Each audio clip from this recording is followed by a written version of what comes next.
आसे मजहा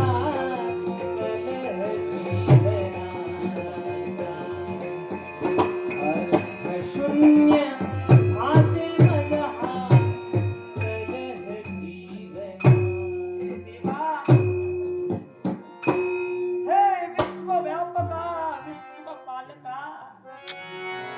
विश्वाच्या विश्वनियंत्या परमेश्वरा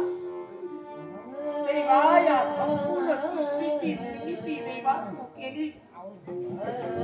ही मानव जात तू देवा घडवली तुझ्या चरणी या चांददेव ब्राह्मणाचा देवा साष्टांग देवा माणूस जन्माला आला जो जन्माला आला त्याचा अंत हा तू ठेवलेलाच आहे माणसाच्या जीवनात तारुण्य म्हातारपण हे देवा तू ठेवलेलेच आहे पण आज नारायणा मी माणसाला झाले ब्राह्मण जातीत माझा जन्म झाला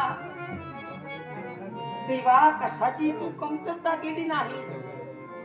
ब्राह्मणाचा धर्म काय तर भिक्षू प्रत्येकाच्या दारोदारी जाऊन प्रत्येकाची देव कार्य करावी भिक्षा म्हणून मला ती रक्षणा देतात त्या देवा माझा हा गरिबीचा संसार मी आतापर्यंत चालवला आहे पण भगवंता देवा मला फक्त तू कमी ठेवलंस ते एक माणसाच्या नशिबात धन दौलत संपत्ती किती आहे याला महत्व नाही तर त्याच्या संसारात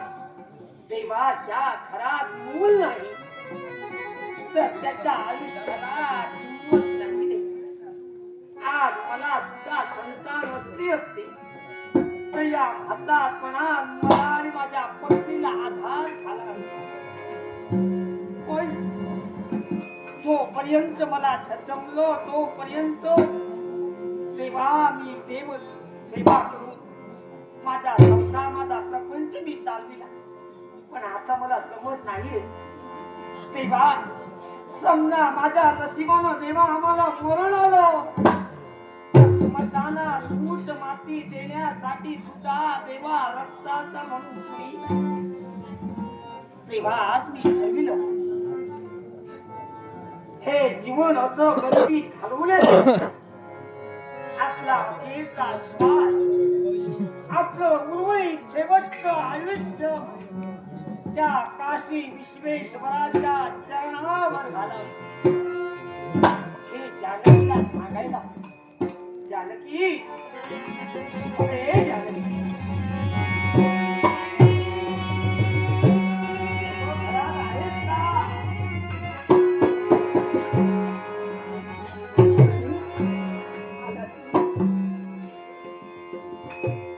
परमेश्वर तुला तुझे घरी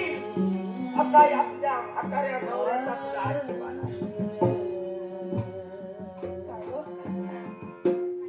काय आलं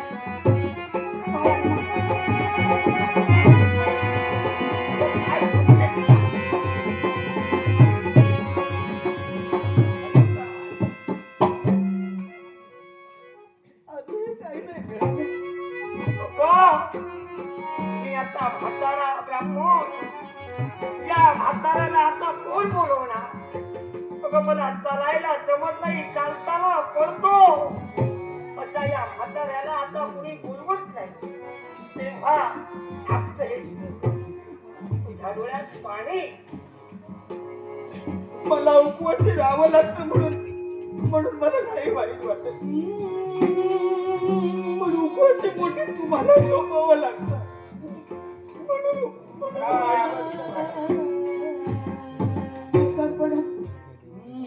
दोन घास नव्हे पण फक्त एक घास जर का उपकार केला असता ना तर मला समाधान वाटलं असतं पण हे समाधान परमेश्वर आमच्या नशिबी नाही आम्ही काय करणार अगं देवानं हा जन्म दिला अगं एवढं आयुष्य आम्ही घालवलं ते कुणाच्या जीवावर त्या देवाच्या जीवावर घातलं. आता काय हे पिकलं पान कधीतरी होऊन पडला, पण आहे तोपर्यंत तरी दोन नवे अर्धा घास तरी मुखात जायला हवा. म्हणून असं ना बंड्या भटजीने बोललेला, म्हणून असं न केले. त्यांच्या गोठ्यातील शेण भरलं, माळ रानावर जाऊन साऱ्या शेणाचं शेणी घातले. बरं माध्याने सूर्य माध्याने आल्यावर मोठे आसून त्यांच्या घरी परतले. काहीतरी शिळा भाकरीचा तुकडा देतील म्हणून, आणि तो शिळा भाकरीचा तुकडा तुमच्या मुखात घालून सुखाचा घास भरविणे स्वप्न उराशी बाळगून गेले होते. पण तिथं सुद्धा निराशा, निराशा.